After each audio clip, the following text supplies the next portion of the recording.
Hello，大家好，欢迎来到我的 channel，我是 Tiger。那么看过前2期视频的朋友肯定知道，我之前换的2双鞋子呢都是比较夸张的。那么好处呢就是它比较跳，别人一眼就可以看出来这双鞋不一样。那么缺点呢可能就是它比较难搭衣服。那么今天呢我们要换的这双鞋就比较符合日常的穿搭了。当然我也不会把它换得很无聊，我会藏一些小的设计在里面。那我们一起去看看吧，不知道大家会不会喜欢呢？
好的，那么这双鞋就算换完了。它的配色方案呢，虽然非常的简单简约，但其实这也是一双你要多看几眼才能完全把它看懂的鞋。首先呢，我把它侧面的耐克钩给去掉了，然后加上重新设计的色块，就打破了它原来的结构。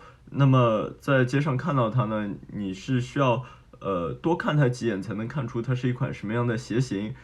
慢慢的你才会看到这里的点凑成的这个耐克钩，你才会想到它是一双耐克的球鞋。那么它侧面的这些点和正面深色的这个配件呢，也都是一些非常细小的设计，都是远看可能不是特别明显，但是近看会发现它很有趣的设计。